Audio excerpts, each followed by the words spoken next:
Hey everyone, I'm going to do a tournament recap today.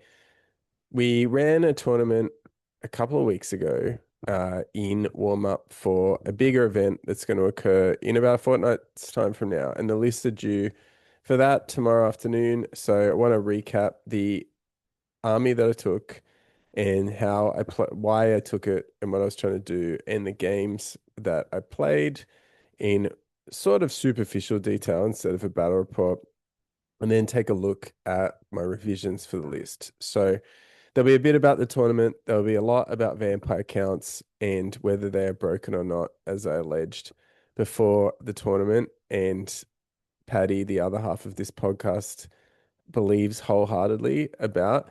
And I think, yeah, it'll be interesting to hear what you have to say. So if you think the same as us. So if we keep Look, at the moment, we've got a major sponsor, Pandemwargaming. You're going to see some not only bases in this video, my Vampire Counts bases were supplied by Pandemwargaming, but also the tournament's terrain was supplied by us, which has come through Pandemwargaming. And you'll see even templates for things like Spiritual Vortex on the table. You can order those from this company. Follow the link below. It gives us a kickback and helps us supply equipment for the channel. Keeps us making bat reps, tactics videos, and some of these summaries about Old War 1.5. I also just wanted to thank our financial supporters. We're growing all the time. We really appreciate it. The newest Western City Wargamers, this is their tournament that we're preparing for in a couple of weeks' time. And then underneath that, you can see all the other people who financially back us. Each helps us continue our work as well with Pandemwargaming. So thank you very much.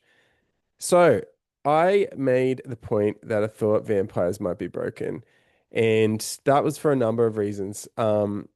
Internationally, they've done very well. So the Screams archetype hit the metagame very early. I think credit James Ramsey in the UK is probably the most well-known player, but I think he and other players were playing it. He won a couple of 5-round tournaments very early in the old world with it. And I think then moved on to playing Bretonnia after saying that he thought the Bretonnia could deal with that. And I still think that's true. Really, that's centered around Veteran and the Banner of Lady's Grace. Um, I end up playing Bretonnia in this tournament, and Veteran was incredible against me. So we'll get into that in a little bit more or concrete detail later on. But since then, Screams has been and Vampire Counts was sort of a mainstay of the metagame. You saw an Australian, Jay Golding, Tech Commander online. He did very well with a non-Screams Vampire list, where in the Complex era, early in the format two, he was running a vampire count with Lore Familiar and Illusion Magic and a great weapon to play Spectral Doppelganger, but also that Mortis engine level four, and then Graveguard. He had Ghouls, Blood Knights, and it was a little bit more classical. I think his list evolved a lot over time, but he was very successful in all of the major Australian tournaments, winning some of what the Australian sort of Grand Slam tournaments were. I think he won CanCon in Canberra, which is a big one. Attracts a lot of players, 6 rounds. So it's been successful. From there, screams would pop up from time to time, and it seemed to not really come up very often in real life, but it would turn up. However, online, it continued in many ways to do very well. And while Tomb King sort of took top spot for a while, which says a lot about the strength of Undead in general, which I'll get into, in the dying days of Old World 1.0, there was Espot 3 online, and we believe, I think 4 out of the top 8 were all Graveguard Screams vampire lists. So 4 of the top 8 were vampires. That was in the era where you could put them in a line with great weapons and they could all strike, but you know, that was where it was sitting, 4 out of 8 in the final tournament before 1.5 kicked in. After 1.5 kicked in, people still believe undead have great advantages, particularly vampires, because their core infantry is really good, which I'll get into too.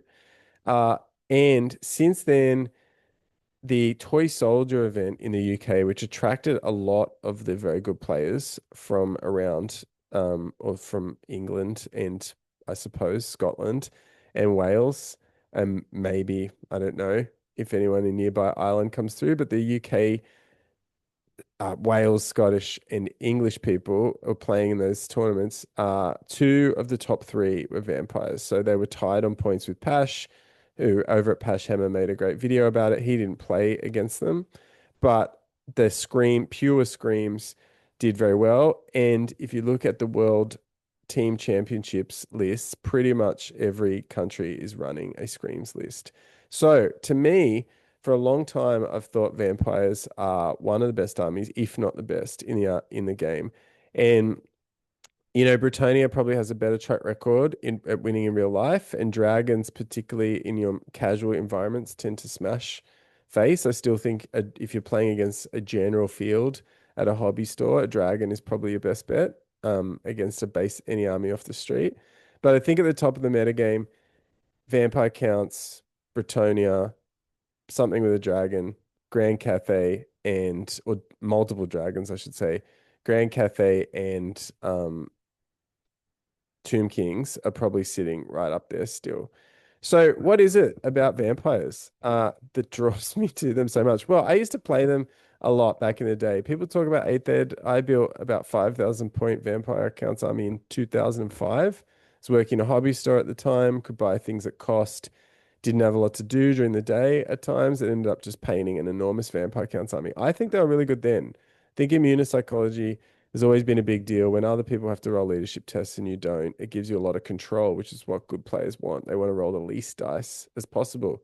So on the right is my list of things that I think could be broken in vampires. I think given its legacy PDF status, for some reason, unlike the other legacy PDFs, which all have serious weaknesses, the vampire one is incredible. Like most units, pretty much apart from Crypt Ghouls, are useful. Maybe the Vargulf is not. Every other unit, I think, can be used, even bat swarms now. So that's an enormous hit rate. The first thing I think is full on is Wailing Dirge. So Wailing Dirge is there's just not a lot you can do about it. If it was even pointed out to me at the tournament by one of the Bretonnian players, very nice sportsmanship from Adam, who ended up beating me anyway. But that because the Wailing Dirge isn't a strength attack, he couldn't even get the ward save, or you could get the 6+ ward save for Blessing of the Lady, but you couldn't get the 5+1. So just interesting stuff like that it seems to slip through. But Wailing Dirge, when you're taking the leadership test at -2, most things are then on 8. You can spike that roll and deal 3 wounds on an 11 and win the game if it's the opponent's general, for example. When you combine it with the leadership debuffs from the necromancy, uh, or the fact that you can throw it into combat against something that might be causing terror, it's pretty incredible that you can pull a unit down. I mean, that's from leadership 10, which is hard to get in the game. But it's pretty incredible that you can pull them down. They could be rolling on 4s or 5s, and they could just take a slew of wounds without being able to do anything about it. The -2, I like the ability. Beastmen have it in some respects with Devolve, a signature spell, and the Crowmore special character is sort of built around this, but that's very fair without that initial -2 that Wailing Dirge gives. Wailing Dirge can also just be thrown into combat. It can target characters in units.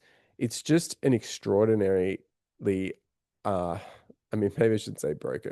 It's just an extraordinary powerful ability, and I think possibly a good thing for the metagame to have in some capacity if we're going to be dealing with things like dragons running around. You need these sorts of different takes because the dragon is the biggest and baddest at what it does. Something's going to have to be in the game. And this sort of bind between Wailing Dirge, Pegasus characters that have better mobility but aren't as strong, and dragons, it's not the world's worst thing, but it just feels like the power is creeping ever upwards. And it might, for a 3-hour game with a lot of pre-game investment, it might be better to have more action in that 3 hours than it coming down to 1 or 2 abilities. So Wailing Dirge is top of my list.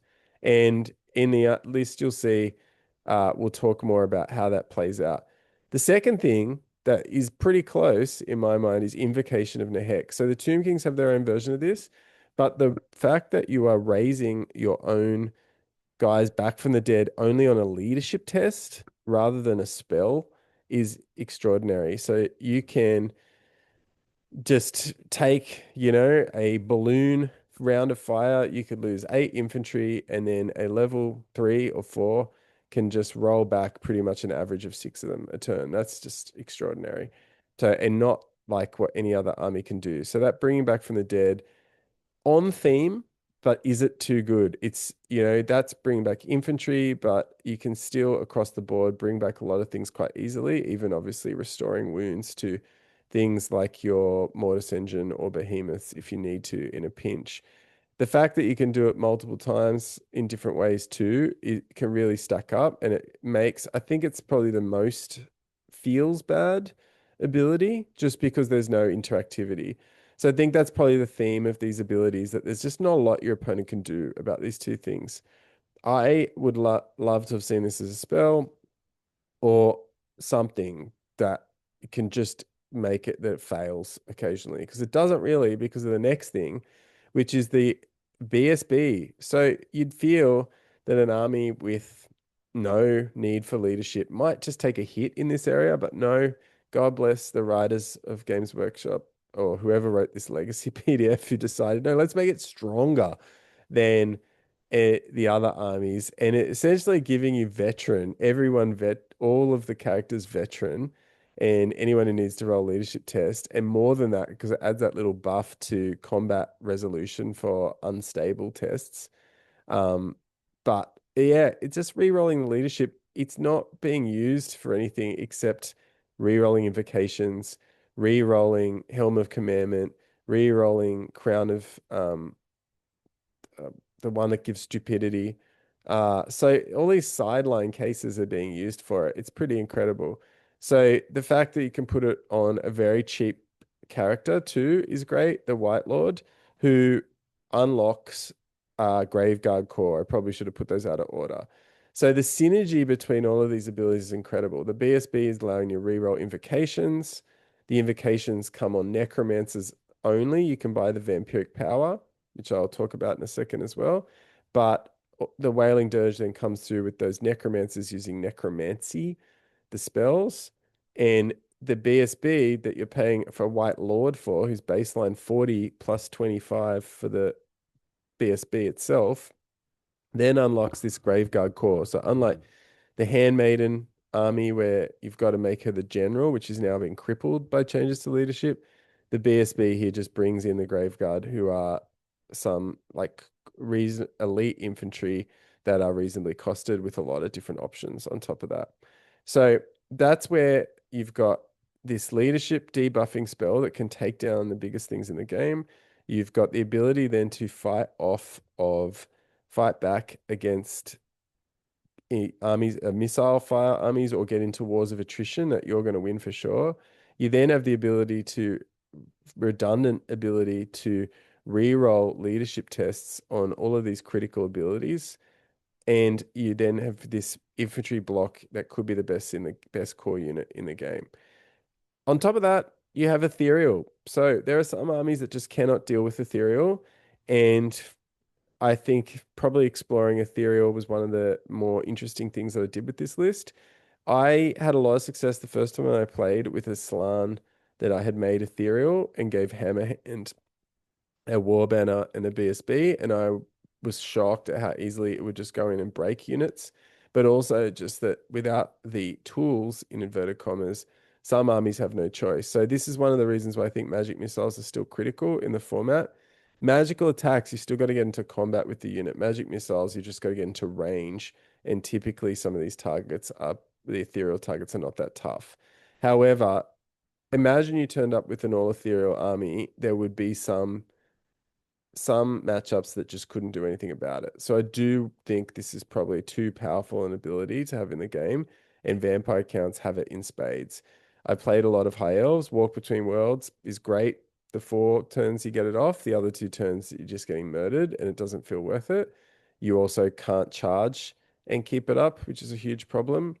And on top of that, we all know that the Green Knight is pretty brutal too, in able to lock up combats with things that don't have any normal static combat res, which with the minimization of close order is a lot of things that are now very vulnerable to ethereal units.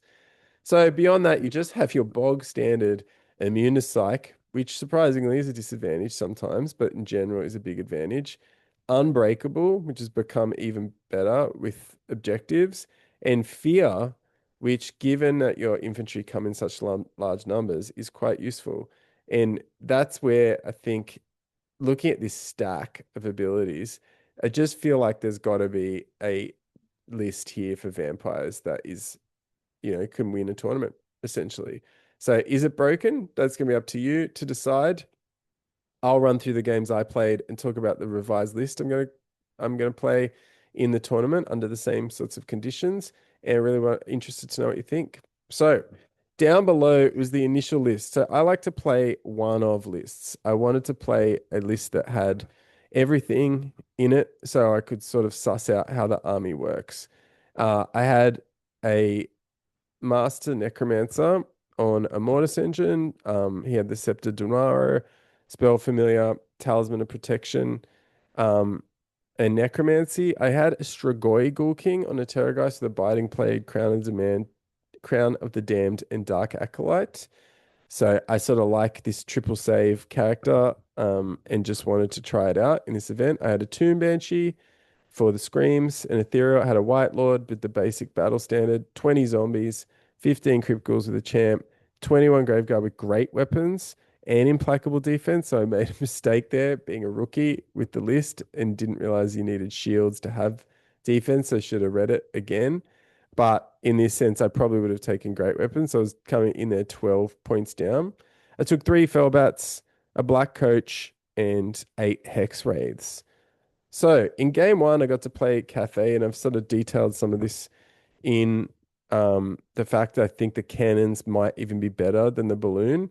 Even though I was playing only against one balloon, generally these ideas about skew, I just think, look, skew anything, like if you want to play 10 pegs, three three balloons. I mean, I look at the World Championship events, they're putting just balloons with the ward saves. That's the way I would go. I think by themselves they're actually quite beatable with war machines. It's just that you're then creating this skew environment. So if you turn up with 4 balloons, yep, if you're going to get into a war machine fight, you might actually lose, to tell you the truth. But if you're going to get into a fight against infantry, yes, you're going to slaughter them. So the sad thing is people want to play Warhammer with infantry. I don't know why the balloon is what Games Workshop thinks people want to do. It might be making money, but if this is the way the game goes, people will give it up. They want to play with infantry and they want to play with ranks and flanks in this sort of game. There are plenty of other products with 4 models on the board that all shoot at each other that Games Workshop seems to do very well at.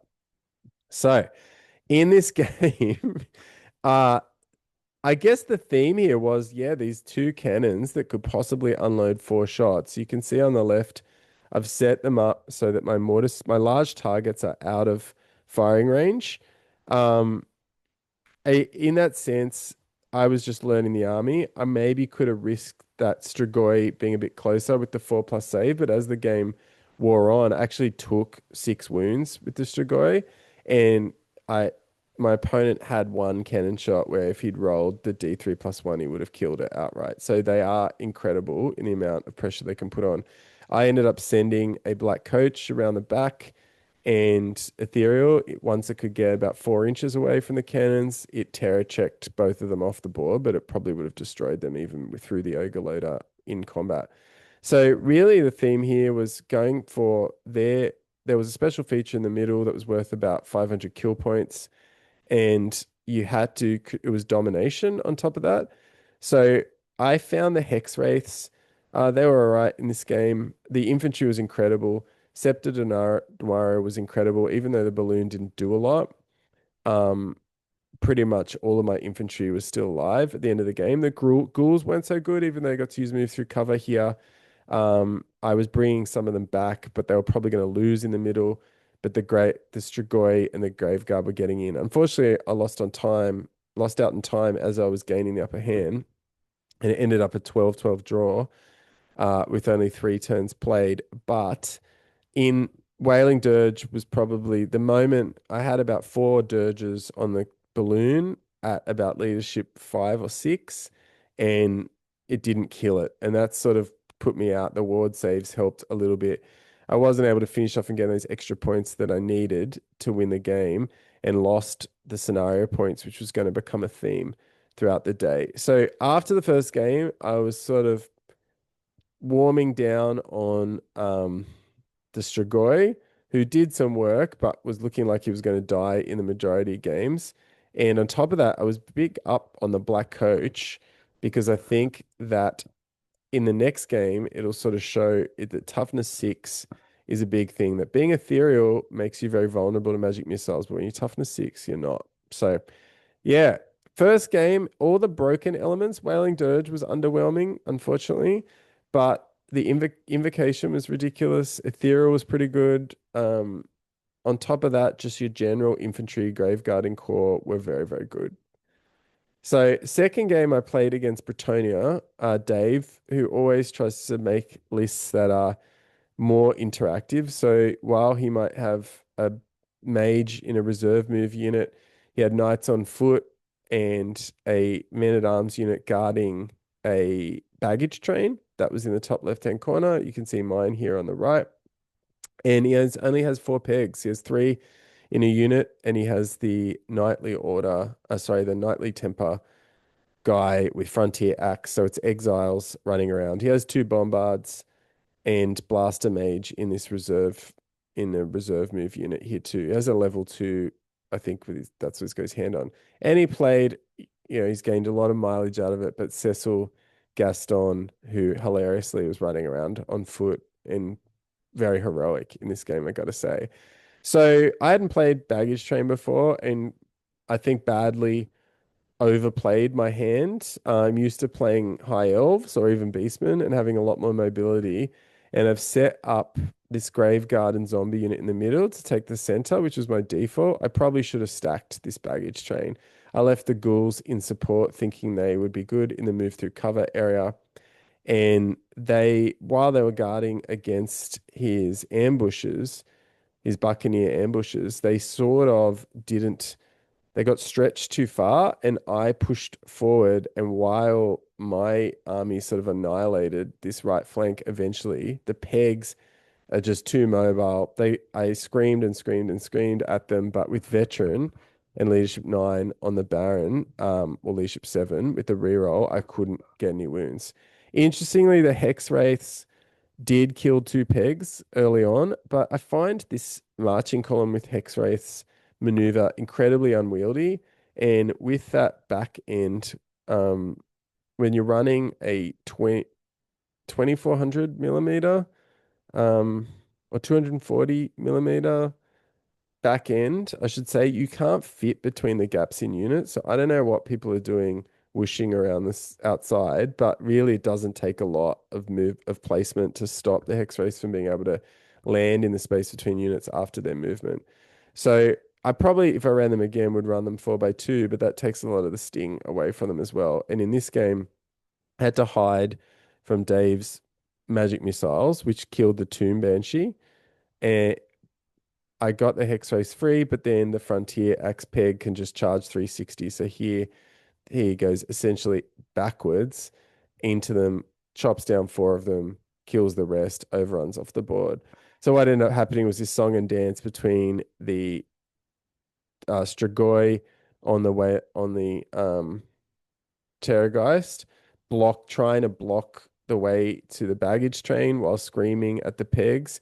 And the pegs get there, jump over. I turn around because I can't charge to get them off or make contact with them and don't get my screams through. But the Black Coach was incredible, even though it died in this game. It got healed once, it took a lot of damage, killed units in the middle. I The Mortis engine was also incredible. Curse of Undeath. I was able to back up and kill Cecil, rolling a number of 6s. But over the game, the spells were going off all the time. The infantry units were untouched in the middle, unfortunately.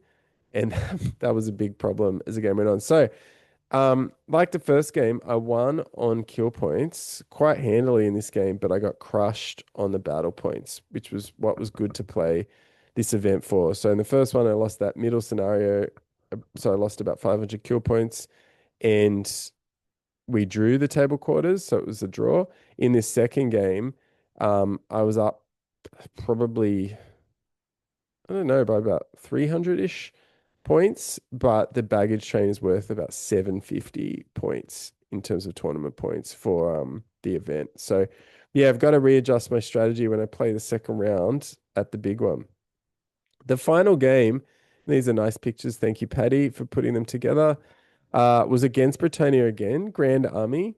And really, this came down to a huge charge. So interestingly, we were playing is it called a chance encounter with the diagonal three objective points. And this is where, and we might make a video about this. I feel like the rich get richer a bit in 1.5.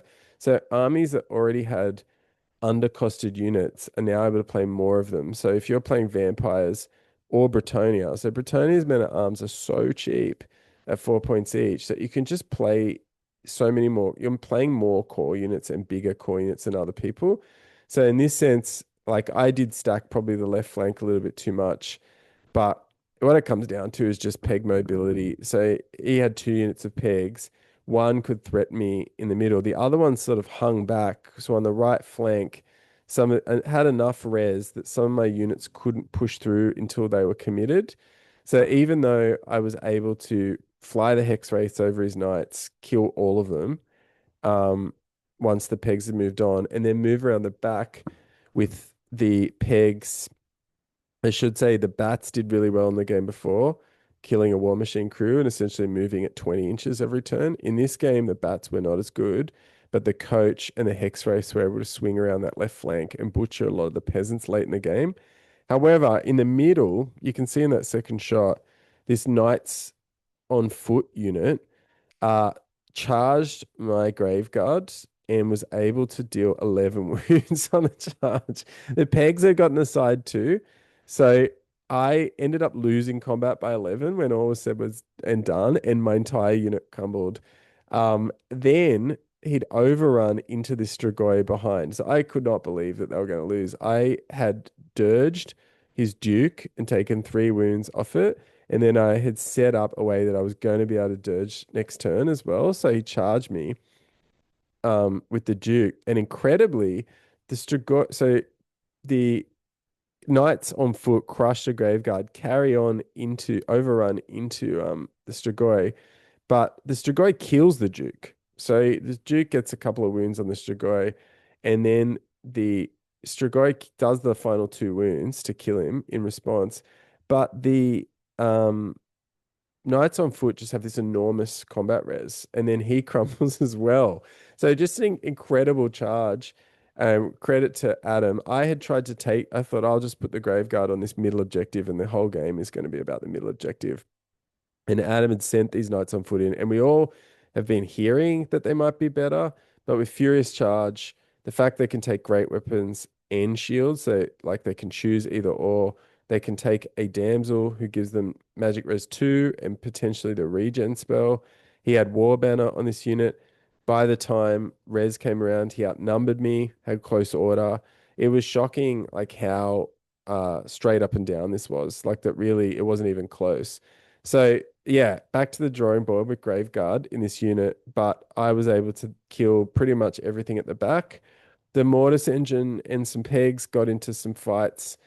And the Mortis engine does survive the game, but I wasn't able, I think, to kill either of the units outright in the end. So yeah, on the right, you can see where that's happening. At the end, those knights are going to get in and butcher the zombies. I'm whittling away different amounts of pegs, but I can't score enough points. And in this, I do lose again by a couple of battle points. While the kill points, I think I still did end up on top on kill points. I Adam had secured that second objective. He was instead of the 60 or the 30 kill points every turn, this tournament was running there are 3 objectives, and if you control more than your opponent, you get the equivalent of 250 kill points at the end of every turn in which you do that. So that's it. That's an interesting rule. I quite like it. Patty and I have played both versions.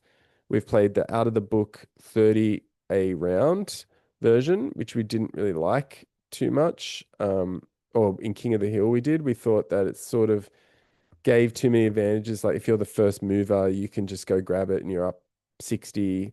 If you're a faster army, that sort of stuff. Whereas this one, at the end of each round or both players' turns, and on top of that, there's more to fight for. So actually controlling the objectives matters a lot more. But in the game, yeah, so I've had three close games and scored a lot of battle points, but I did technically lose two and drew one. So after all my smack talk about how broken the army was it?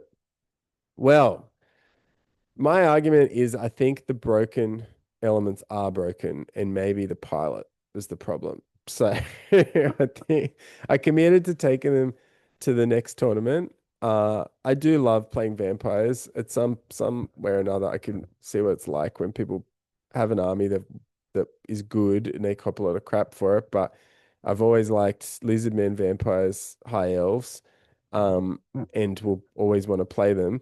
But after that event, I think I learnt a lot about not just the positioning and how to play it. I used to be playing very fast armies, and now I am playing a very slow one. But I've tailored the list up given what I've learned. So definitely you want necromancers. Now, I think it's important that it's an all I have list. I don't want to play the most tuned skew list I can locally anyway.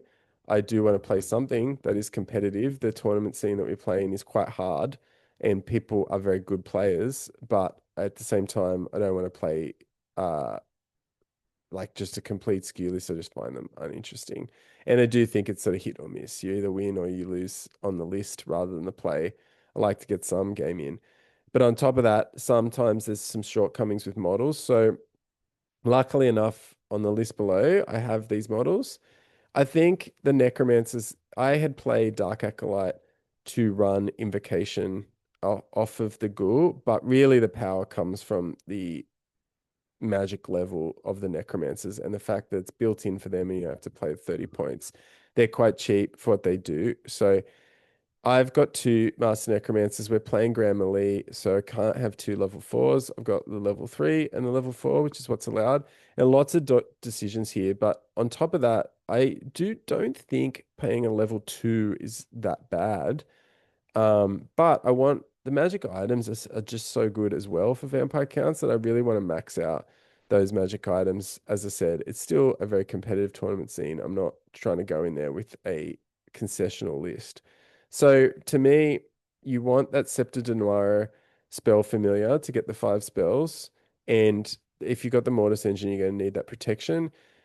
Hellish Vigor is such an important spell, and it's much harder to get off. If you can get it off giving everybody reserve move, it's really amazing on that first turn, obviously, at least, where you can just make the ground up the board. I think the biggest issue of vampire counts is more that they're very drawish,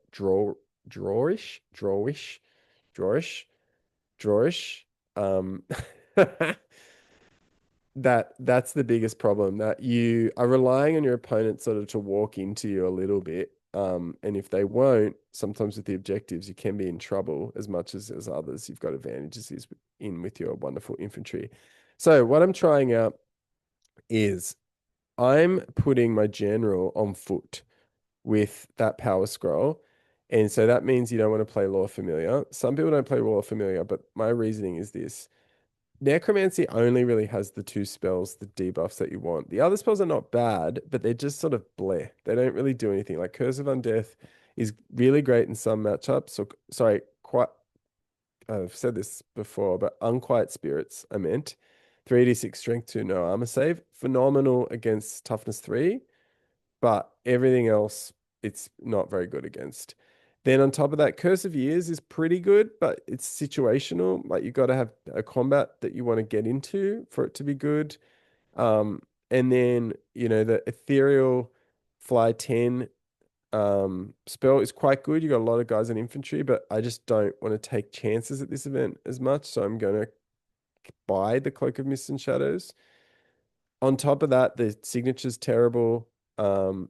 I don't think Deathly Cabal is very good. You've got to be in a unit. It's not really that great. Like you got a lot of terror in vampire counts, and the 6+ ward is not particularly good. I think beyond that, that's all of them, isn't it? The spells. So I just think you really want those only those two spells. I want a level 3 anyway, so I'm probably going to take Unquiet Spirits or Curse of Years, depending on the matchup. Um, but it means if you take Law Familiar, you can't default to the excellent Law of Undeath spells, which Hellish Figure's good, but even the other two are great. I mean, Van Hels's Dance Macabre would be good. Raise Dead, I'm not so big on, but Van Hels's Dance Macabre would be useful. So what that means is, well, where do I put the Law Familiar and the level 3 and the Necromancy? So I am putting it on the Mortis engine for a few reasons. So on top of that, I think this 18-inch, if my Mortis engine is the general, then it's got an 18-inch command range, and that means the +1 is often going to my opponent. If it's not the general, I believe it's down to 8 inches, and that means it's affecting all the units I want, which is pretty much just my infantry and my generals, my general, but not really any other units. Maybe the Terrorgeist will lurk behind. But if it was on top of, if the general's on top of that, then it would be if probably giving my opponent +1 to cast as well. So I'm going to try this. I think it's better. You got to have a ward save. Speaking to Nathan, who's playing for the American team at the World Team Championships, Nathan Grau, and yeah, he convinced me Talisman of Protection is just a safer bet. 4+ ward is so powerful, but the crown, yeah, if you're re-rolling stupidity on 8, you are going to fail it once every 18 times, or so. And so that's once per tournament. It could happen at the worst possible time. The Mortis engine is critical to what you're doing. At the same time, I would rather it took the cannonballs than my general for obvious reasons. So for another reason, it's 420 points. My general is essentially 360 with the 100 points for killing the general. Another little piece of tech that I really want is the Ruby Ring. I think you just need that range. There's a possibility of mirror matches here where I need to be able to take out their Tomb Banshees. I also, it, Vampire counts, I could choose Unquiet Spirits if I need to, but I think you need this range attack to take down like fast cav, single characters, things like that. Good players respect the threat. The rolling of the 7 goes off over half the time. So if you can get it off, they've got to dispel it, or a fireball rips through those sorts of vulnerable units. That means that my other necromancer, the general, I'm giving him the power scroll, the spell familiar, give him the 5 spells, and cloak of mist and shadow. So it's going to sit with the lone character's targeting rules and even evade, which near Mortis Engine I think gives him initiative 4. So that's another little sneaky rule we might have to do a video on one day. But that's going to make it pretty much invulnerable to anything that is not a magical, uh, indiscriminate attack at this stage. I'll be able to keep him safe in between two infantry units. And that means I can run illusion. So illusion here is interesting. So I am really default. What I will always default to the Hellish Figure spell. So that, but also like Column of Crystals become incredibly good. Even just getting it off once, it's probably not going to go away then. And then underneath that, Miasmic Mirage is good too. And both of those are very expensive. You can't rely on them going off. But then I think there are other synergies with spells like um, Confounding Convocation and Mind Razor that rely on leadership. So if you've got those leadership debuffs up and around, the chances of a unit being stupid or taking the huge penalty from Mind Razor is actually a lot larger. So I'm hoping to get those. I probably trade in Spectral Doppelganger every time, and Shimmering Dragon giving one of my guys 10. I mean, it's not good, but it's useful to give a Tomb Banshee, especially one with reserve move, 10 movement, or the Cloak of Mist and Shadows general himself. So that's the thinking. I mean, you could take more necromancy to just get those spells off, but I don't think you need it. You can't play two vortexes of the same type anymore. So spiritual vortex, I think. Maybe you can. Let me know if I'm wrong in the comments. Um, you might not roll it. I think illusion is just interesting. A lot of players are playing it. Dark magic. I mean, what are you going for? Battle frenzy, battle lust, sorry, and word of pain. Phantasmagoria with leadership buffs. I don't know, but it seems a bit random.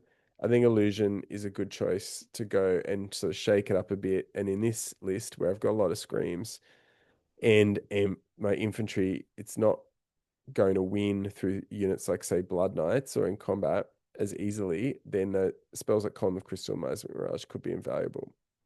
So a lot of time spent on that, but the necromancers are really the key to the whole thing, especially with 3 attempts at Invocation of Nehek between them. So I'd be interested to see what you think, especially if you played Vampire Counts a lot, about what you think of this setup. I don't think I can afford 2 Mortis engines, especially with them not stacking in the list, because this White Lord next as the battle standard to bring in the core. I think Helm of Commandment is a must. I really regretted not having it when I got smashed by the Knights on foot. And for that Helm of Commandment, it's very cheap what you're getting. So if I can get those whites up to weapon skill 5 on average, or even 4, and just not getting hit on 3s, that's going to help. So the last points I spent was to come back and give him a charm shield. But yeah, I think that's a pretty good deal for the White Lord and seems to be pretty standard across the board. I've gone with double Tomb Banshee. I've bit the bullet. They're the first two things in the list. Just incredible. Not just Wailing Dirge on a stick and being ethereal, so very hard to deal with. But that now with close order bonuses being gone, seeing some people running Khan Wraith, which is pretty fun because it can do that multiple wounds attack and get lucky. But a Tomb Banshee can just throw itself into something like a dragon in the flank and be +1 up in combat if they don't have a magic weapon, and then be um, it can just stay there for 90 points, dirging over and over and over. So I probably my favorite thing in the game is winning a points battle versus a dragon. If I can spend 90 points and they have to spend 500, and that's what wins the game. If you've been watching this channel a long time, a lot of the armies I play, I start with, well, how am I going to deal with dragons? So that's what attracts me to this list. And in the end, I've just gone with the maximum amount of Tomb Banshees to back up the Terrorgeist and the Mortis engine with 4 screams all up. So in the end, I've only got 21 Graveguard. This is all I have. I could buy another box, maybe get to 25. I'll explain what I cut there. But I think I'm just going to go with the 21 for the tournament. There's 2 weeks out. Still got to paint 20 zombies and 3 more bats. I am happy enough with 21 in 3 ranks of 7. I've got full command, Drakenhof banner this time. Wasn't playing that last time just to test some other things out. And I am going to give them shields. I think in these scenarios, needing to have that not give ground effect and the resiliency of is what I want in the unit. So I need them to have that 3+ save. I don't mind not hitting back with strength 6. This is a more scream heavy list. They're going to be my anvil in the middle, and this is not an event that runs regen, double regen, but I still think Drakenhof banner is incredible. So 21, neatly coming at 320. It also gives me room to play Skeleton Warriors, which I really want to try. They're going to have hand weapon and shield, full command, and the war banner. So I think this is +7 that they can get up to. So they got Horde. 20 of them, especially being raised back, will be banner, war banner, +3 ranks, unit strength 10 or more, +1, infantry outnumber, +1. So yeah, it could be +7. So I really want to try them. Typically people run 2 units of 20 zombies. Obviously 20 is the exact number you want to play because you just raise another 20 on those first few turns when you can't use invocation or anything else. But I would like to try Skeleton Warriors as a bit of fun. I like to have different units and I don't want to paint 40 more zombies. I'm not really a unit filler person yet. I might have to be if I really want to optimize this list in the long term. So, yep, that's Skeleton Warriors. They're a little bit fun. War Banner in there, 20 zombies to round out the core, which comes in about 30 points over. But I've got a flat 500 points that I spent on special and rare. Uh, I found, I guess I should say first, look, some people play 2 Terrorgeists. I think the 4 screams is enough. I don't think I need the 5th one. I found the Black Coach to actually be one of the stars of the list. So I know Charlie Henley, Channers, who's been running this for a long time. So he 6-0'd at on the online event in this sort of warm up for the World Team Championships playing more ethereal based vampire counts list than people have been playing before. He's been in a few videos with Richie Amphlett from Die After Dark, sort of going through his thinking around this army. Um, but yeah, he was the first person I saw to really be utilizing Black Coach and winning games. And I think he's onto something. So the ethereal's incredible, but you do get put in situations where a caster, especially with Ruby Ring, can be operating on the flanks, and your ethereal units can't really like get out and do anything because they'll be one shot by a magic missile. Black Coach isn't like that because of the toughness 6. So you can sort of wear, it's got regen too, and a 3+ armor save. So you can wear a lot of these magic missiles. And you're ethereal, you're just waiting for that charge. You get to 4 inches out, and then you just smash it with the angle that you want to then overrun. I've been very impressed by it. So I would prefer to run that over the two Terrorgeists. Obviously, Black Knights are awesome. So Blood Knights are awesome. I'd love to play them, but they're too expensive.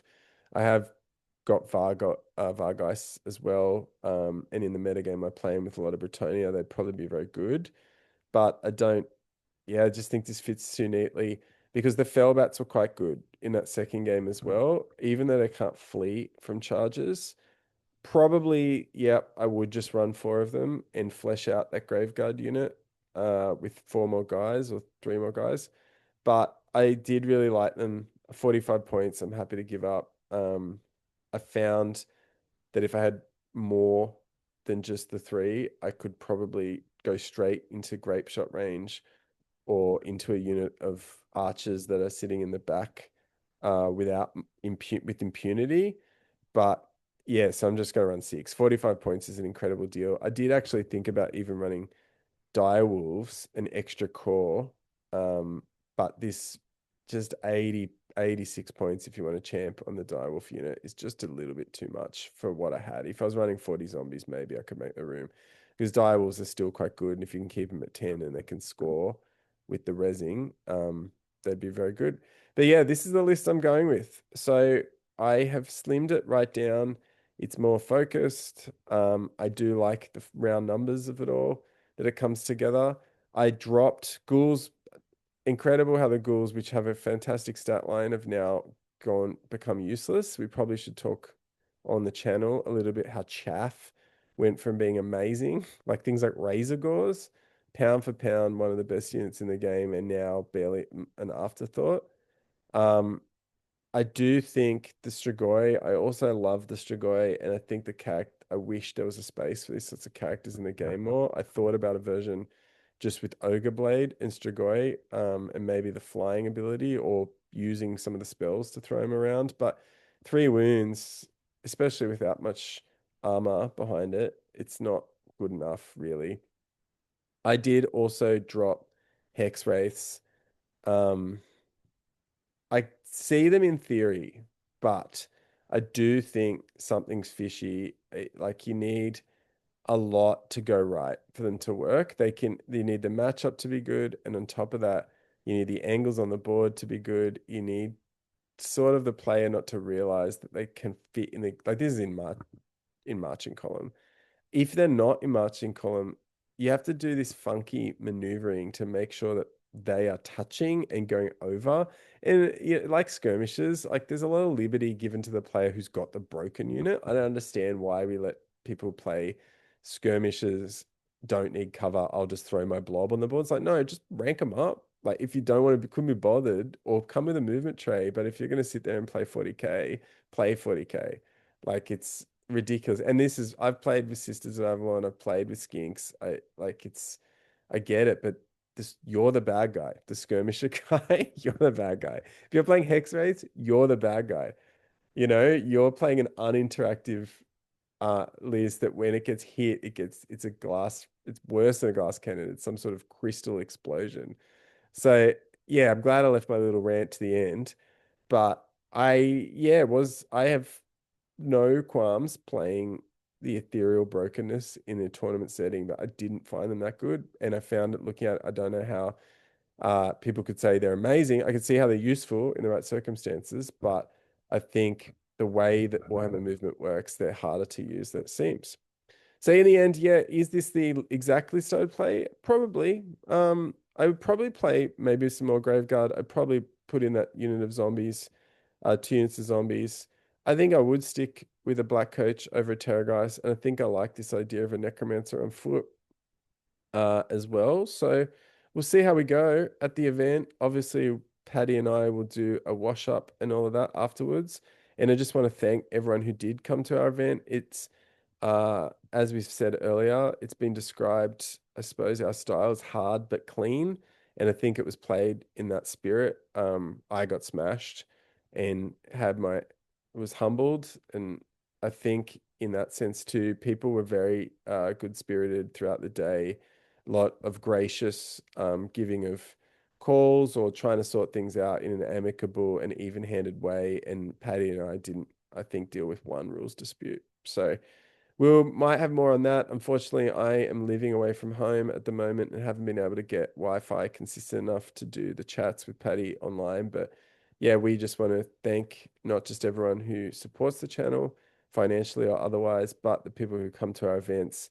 We have a tidbit coming soon. We've got another event coming on November 30th. I don't want to give too much away, but it's very different. It's not going to be 2,000 points. It'll be a teams event, and it will be a definitely a competitive teams event. That's all I can say right now. But stay tuned on this channel for more info. We'll be letting you know as soon as we can. Bye, guys.